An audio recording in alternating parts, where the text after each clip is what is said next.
Jesús en Lucas capítulo 16, versículo 8, da el ejemplo de una persona injusta, de una persona que no estaba siguiendo las normas, las leyes de Dios, los mandamientos de Dios, y dice, lo pone como ejemplo, a pesar de que era injusto, y dice, los hijos de las tinieblas son más sagaces, son más astutos que los hijos de la luz. Y yo me preguntaba, ¿por qué razón Jesús pone como ejemplo a alguien que está robando a su patrón? Resulta que este hombre a quien Jesús pone como un ejemplo de astucia, le había robado en la administración a su patrón. Estaba tomando del dinero de su patrón. Entonces cuando el patrón se entera de qué es lo que está pasando con su economía, con sus finanzas, con su negocio, llama al administrador, le hace ver que lo descubrió, y este hombre asustado dice, ¿ahora qué voy a hacer? Pedir no me gusta, no tengo fuerza para acabar, ya estoy como en una posición más elevada para hacer trabajos menores y más pesados. Y se le ocurre una idea y dice, ya sé lo que voy a hacer. Voy a ir donde todos los que le deben dinero a mi patrón. Le voy a preguntar, ¿cuánto debes tú? Y uno le dijo, le debo 100 a tu patrón. Y él dijo, ok, págale 50. Fue donde otro que le debía, ¿cuánto debes tú? Y él le dijo, le debo 100. Ok, vas a anotar 80. Págale solamente 80. Y cuando él llega con la paga delante de su patrón, tal vez no iba a recuperar el trabajo, aunque el patrón lo alabó y le dijo, bien hiciste, porque esa gente no me iba a pagar. Pero él entró en favor con aquellos a quienes les perdonó cierta parte de la deuda. Y Jesús lo elogia, lo alaba y le dice que los hijos de las tinieblas son más astutos que los hijos de la luz. Fue una jugada maestra la de este hombre, con injusticia en su corazón y con robo en su corazón, pero fue una jugada maestra, una buena jugada. Y de eso quiero precisamente hablar hoy. Haz tu jugada. Nosotros leemos en la palabra la historia de David, un hombre que fue conforme al corazón de Dios, y yo creo que no hay un creyente, un hijo de Dios que no admire a David, el corazón que tuvo para David, el hecho de gozar de ese título que Dios le puso, un hombre conforme a mi corazón, es un gran privilegio. Pero ese hombre conforme al corazón de Dios también cometió un gravísimo error. Tomó una mujer que no era de él,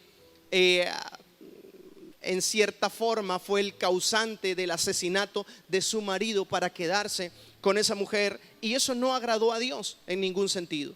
Eso desagradó al Señor. La acción y la intención y el plan maquiavélico de ese hombre conforme al corazón de Dios. Cuando el profeta lo confronta porque no había sacado a la luz su pecado, no se había expuesto delante de Dios, no se había acercado a Dios para decirle, este es mi error, codicié a una mujer ajena, mandé a matar a su marido para quedarme con la mujer. Él no se había confesado con Dios.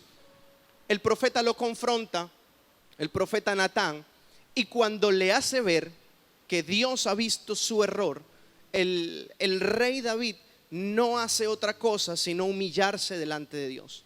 Se postró delante del Señor, abrió su corazón y le dijo, Señor, he pecado contra ti. Y el profeta le responde, es cierto, Dios te saca a la luz tu pecado, pero también ha decidido perdonar tu pecado y por tanto no morirás.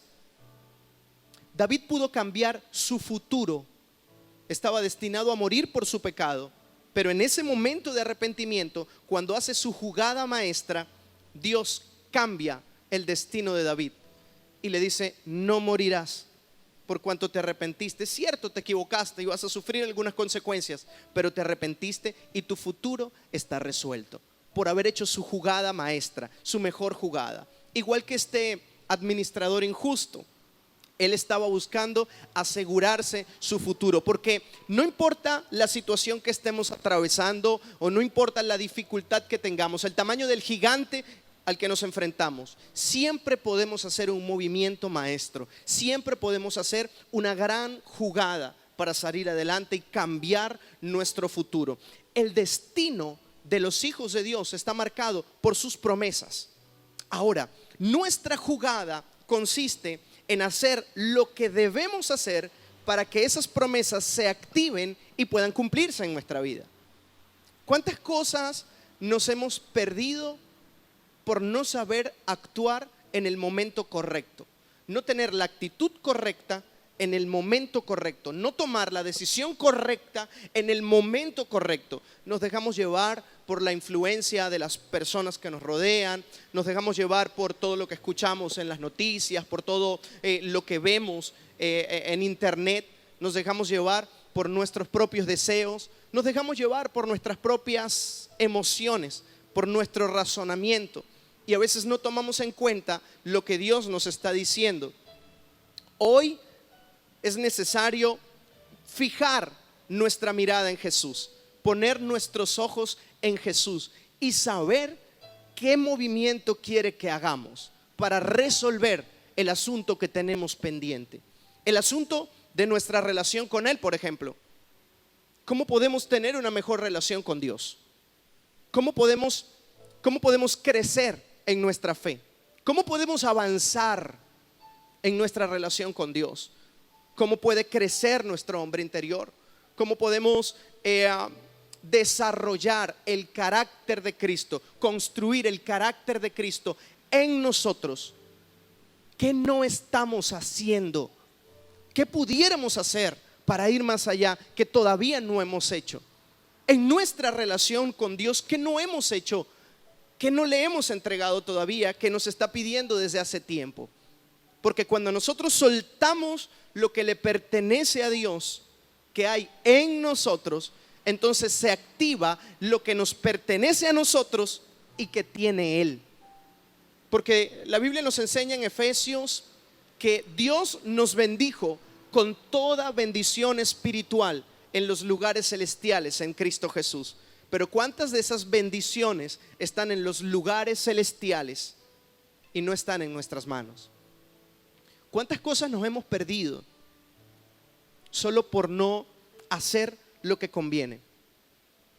La iglesia no está diseñada para quedarse estática. La iglesia es el único organismo instituido por el cielo en la tierra para establecer su reino, para mostrar su poder, para manifestar sus bendiciones. Esa es la iglesia. La iglesia debe hacer sus movimientos para que el reino de los cielos se establezca. Dios quiere que nuestra familia esté en una mejor condición espiritual, emocional, financiera de la que está.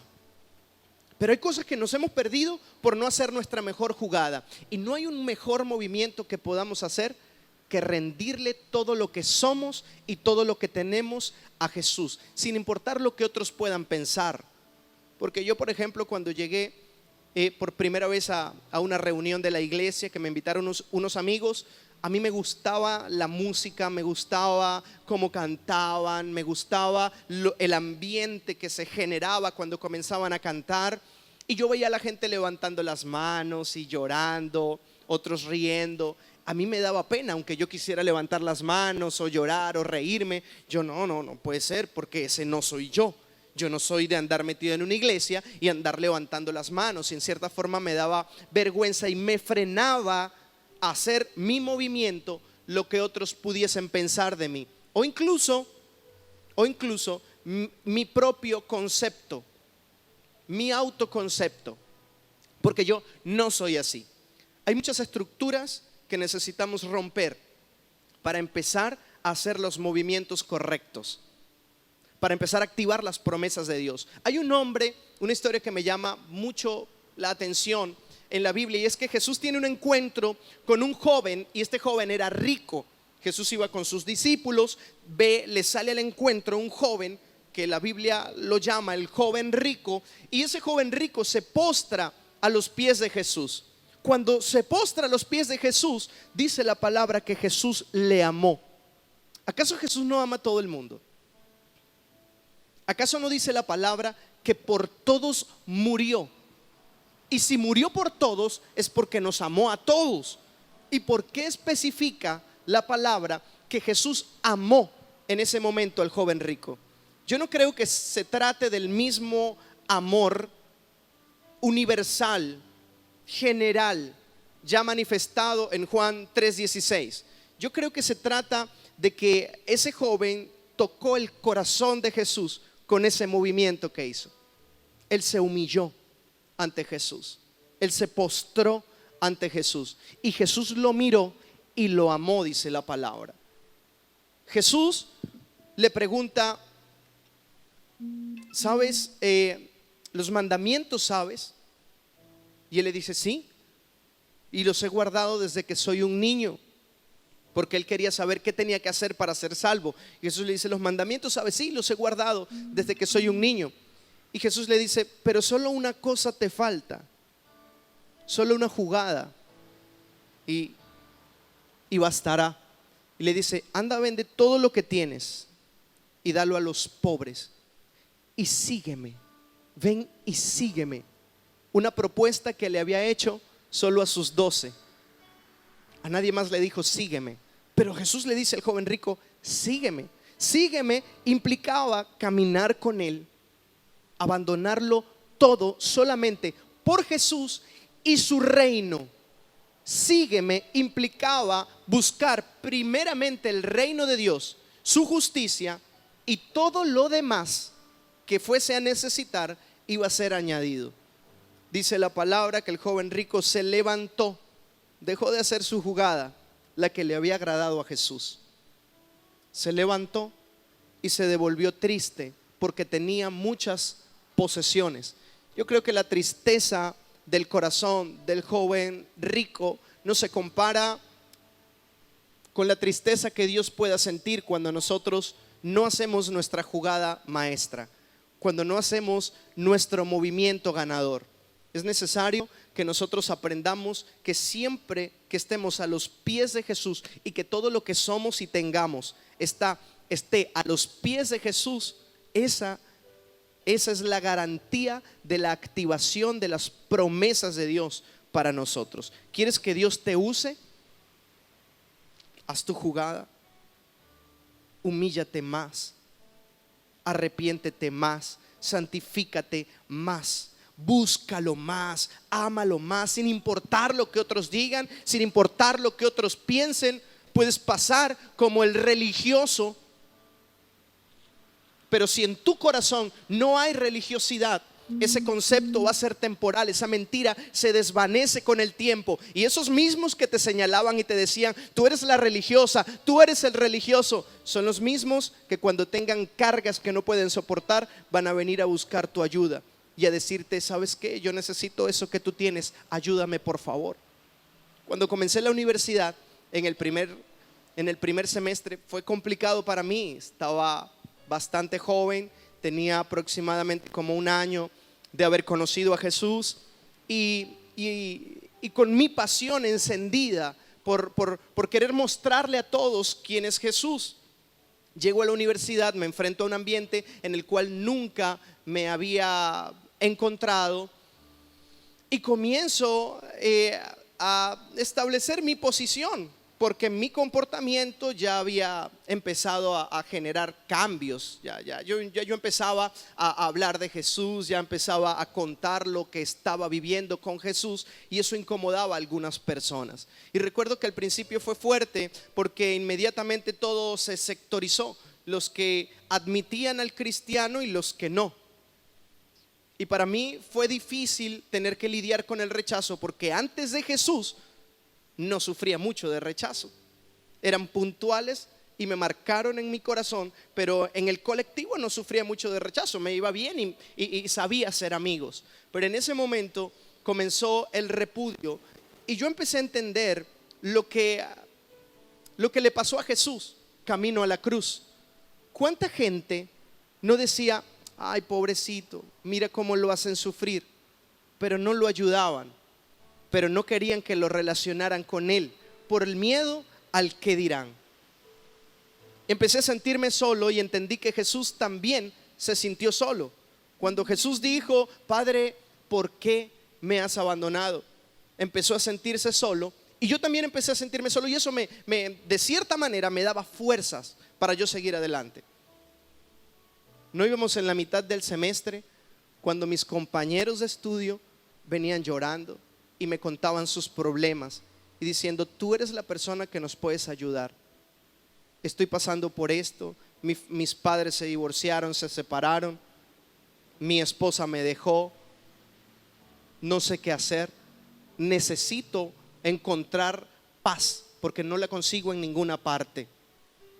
Y yo le decía: todo lo bueno que yo pueda tener le perteneció primero a Jesús y Él me lo regaló.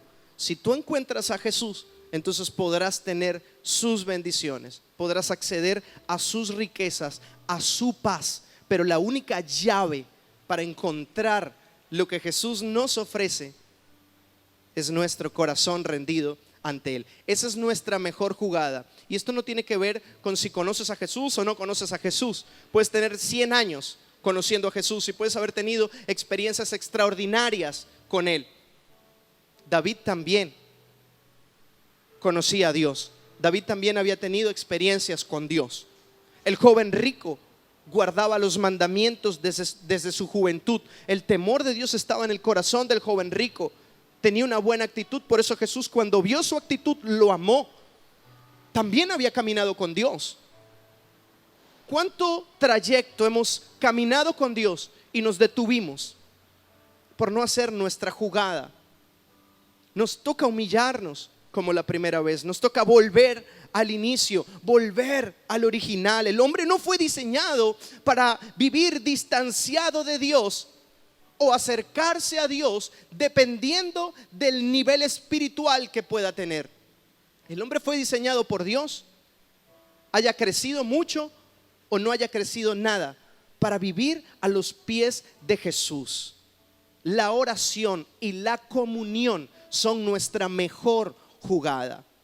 La oración y la comunión no puede ser reemplazada por la fe, no puede ser reemplazada por el servicio a Dios.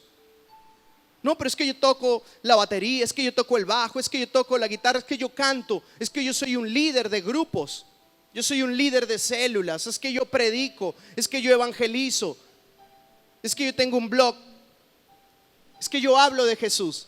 Eso no va a reemplazar la comunión. Eso te toca hacerlo porque es tu asignación, es tu llamado. Y eso está muy bien, genial. Pero nunca va a reemplazar la comunión. Puedes seguir predicando sin comunión.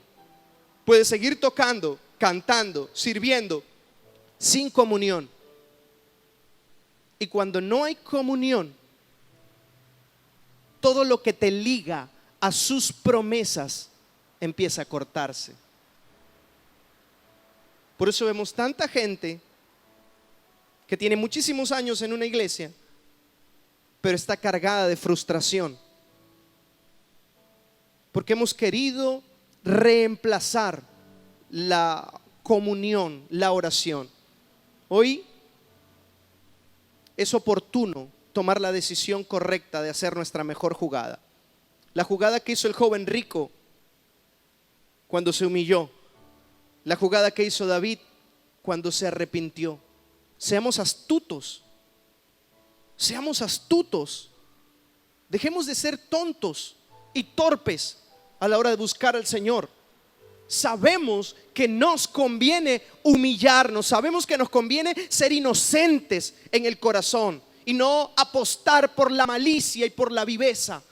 Sabemos que nos conviene ser inocentes en el corazón y rendirnos delante del Señor y decirle: Señor, aquí estoy como la primera vez. No importa cuánto haya aprendido, no importa cuánto me falta por aprender. Lo que necesito es estar contigo, conocerte, tocarte, respirarte, mirarte, escuchar tu voz. Eso es lo que me renueva. Cuando estamos en la presencia de Dios, esa presencia nos alimenta. Respiramos su presencia, escuchamos lo que sale de su presencia, vemos lo que se ve en su presencia, y en su presencia hay plenitud de gozo y delicias a su diestra. La mejor herencia que podemos tener es disfrutar de su presencia en la tierra, a pesar de ser tan terrenales, tan humanos, tan naturales.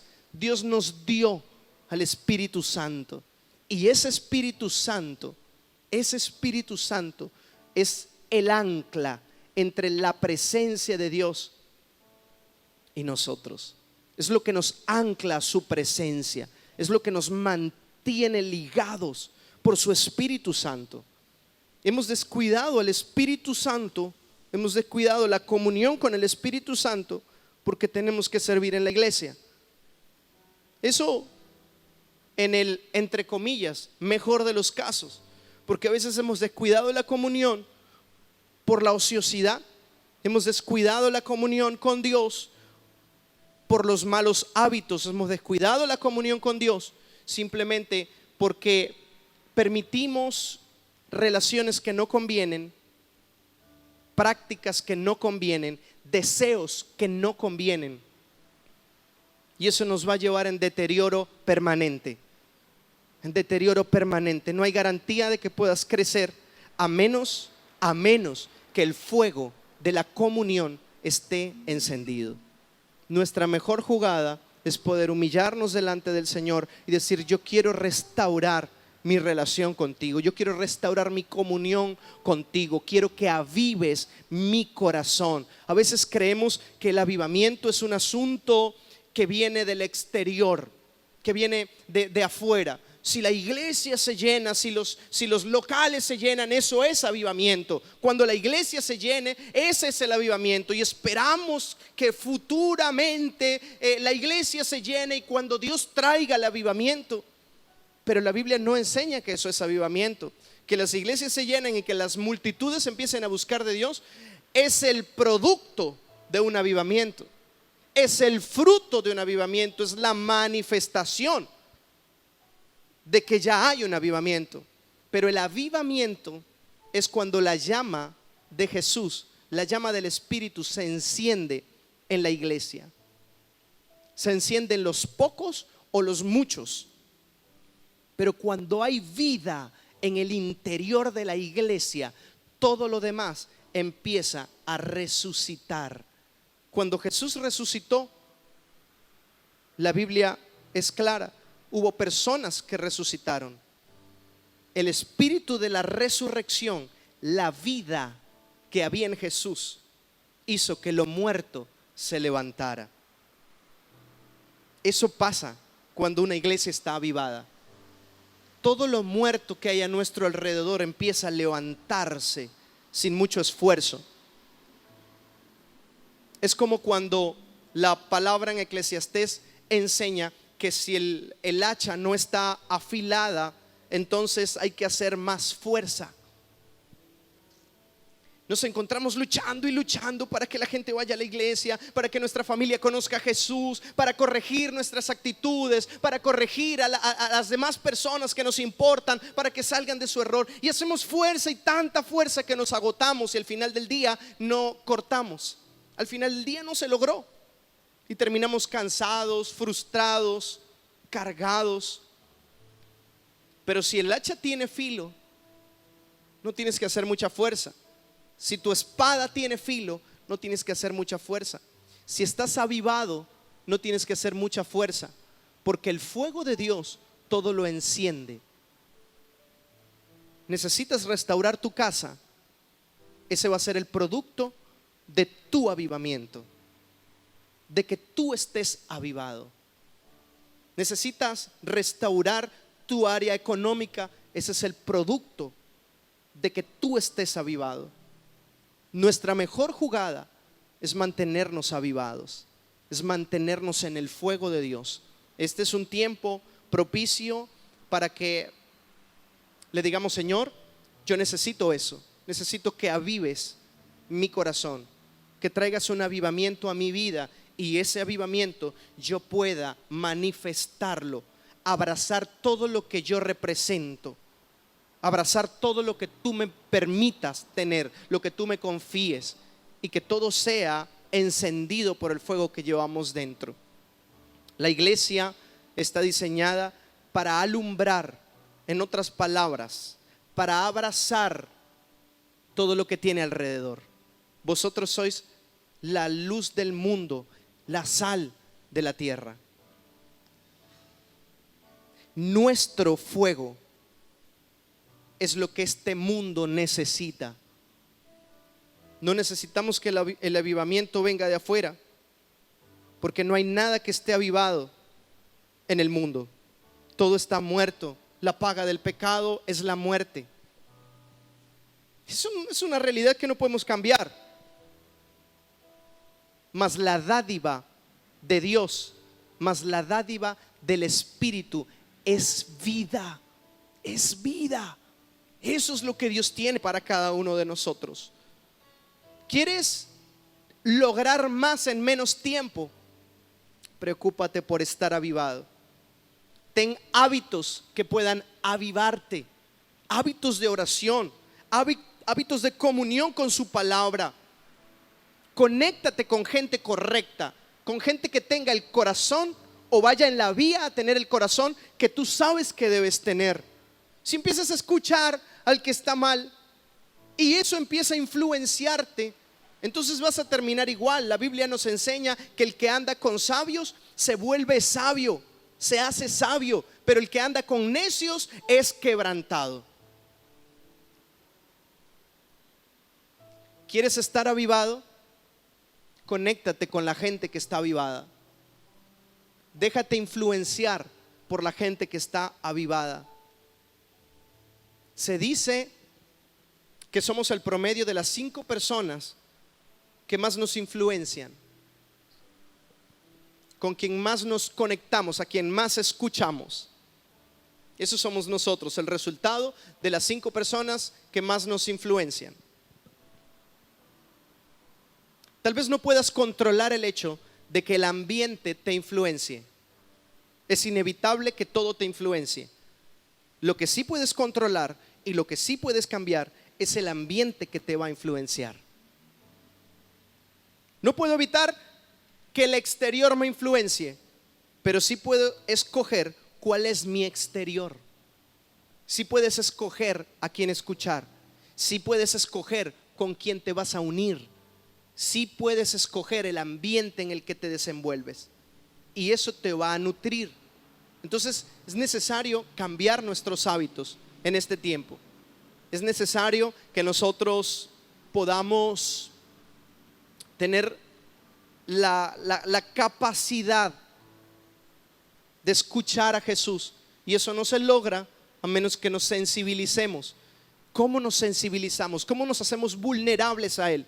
Estando humillados delante de Él. Al principio tal vez no sientas nada y la gente deja de orar porque no siente nada. ¿Cuántos de nosotros comenzamos a orar y sí, Señor, y aquí estoy? Pero a los 2 minutos no sentimos nada y ya nos estamos durmiendo, ya no queremos seguir orando. Gracias, Señor. No. El tema de crecer en Dios, el tema de permanecer en la comunión con Dios, no es orar cuando te sientas bien orando. Es orar en todo tiempo. Es orar sin cesar en todo tiempo. Y todo tiempo implica en el tiempo en que te sientes bien y en el tiempo en que te sientes mal. En el tiempo en que quieres y en el tiempo en que no quieres. En todo tiempo. En todo tiempo. La comunión con Dios es para todo el tiempo. En el desierto, cuando Jesús estaba en el desierto y fue tentado por Satanás, hubo palabras que se cruzaron entre Satanás y Jesús. Si eres el Hijo de Dios, di que esas piedras se conviertan en pan, porque él sabía que Jesús tenía hambre. Y Jesús le responde a Satanás. Estaba hablando con él. No solo de pan vivirá el hombre, sino de toda palabra que sale de la boca de Dios. Pero el hecho de estar hablando con el mismo Satanás no impedía que él estuviese escuchando al Padre. En el desierto, en la soledad, porque no fue enviado allá con el grupito de amigos, fue enviado solo al desierto. Fue aislado por el Espíritu. En el desierto, cuando tenía hambre y no tenía con qué saciarse. En el desierto, cuando tenía frío y cuando tenía calor. cuando estaba débil, porque tenía muchos días que no comía. En ese momento de crisis, en ese momento difícil, tenía comunión. Estaba escuchando lo que el Padre decía, porque escrito está, no solo de pan vivirá el hombre, porque escrito está, no tentarás a Jehová tu Dios, porque escrito está, solo a tu Dios adorarás y a Él solo servirás. Él estaba escuchando lo que el Padre decía en su peor momento, en momentos difíciles. Cuando estaba en el monte Getsemaní orando y dijo: Padre, si es posible, pasa de mí esta copa, pero que no se haga mi voluntad, sino como tú quieres. Si es posible que la humanidad sea salva sin que yo tenga que pasar por todo este sufrimiento, hazlo, haz tu jugada, si es que la hay. Eso era lo que estaba orando Jesús, porque estaba angustiado hasta la muerte, triste hasta la muerte. Sin embargo, cuando Él termina de orar, Él dice: que no se haga mi voluntad, sino como tú. Llega a los discípulos y les dice: mi hora ha llegado. Entendió lo que el Padre decía en su momento de crisis, pero también lo entendió en sus momentos de alegría. También pudo ver al Padre cuando cumplía sus promesas. Ese momento cuando es bautizado, sale del agua y se abre el cielo, y dice la palabra que se escuchó una voz que decía: este es mi Hijo amado, en quien tengo complacencia. También lo escuchó. Podemos escuchar a Dios en cualquier circunstancia. El tema no es que Dios hable. El tema es que nuestros oídos estén abiertos para cuando Él hable. Y eso lo hacemos a través de la comunión. Nuestra mejor jugada, nuestra jugada maestra, nuestro mejor movimiento para garantizar nuestro futuro de bendición es la comunión con Dios. Es la relación profunda. Es la relación genuina y real con Dios. Hay mucha gente que imagina la relación con Dios. Hay gente que tú le preguntas y mira, y vamos a la iglesia, ¿sabes qué? Quiero que conozcas a Dios de la manera en que yo lo he conocido, he tenido una experiencia con Dios. Y te dice: pero ¿quién te dijo a ti que yo estoy mal con Dios? Yo no estoy mal con Dios. Nosotros mismos éramos así. Si yo no robo a nadie, yo no mato, yo no violo, yo no secuestro, yo no soy una persona mala. Imaginamos a veces que tenemos una relación con Dios, pero Jesucristo dijo: ¿quién es el que me ama? El que guarda mis mandamientos, el que aprende a escucharme y a hacerme caso. Y no aprendemos a escucharlo a menos que tengamos una relación profunda, permanente y real con Dios. Nos hacemos un concepto de cómo es Dios y ya creemos que conocemos a Dios. Y empezamos a orar a ese concepto. Empezamos a creerle a ese concepto. Y a ese concepto le ponemos por nombre Jesús. Y ya creemos que conocemos a Jesús. Pero Jesús es una persona.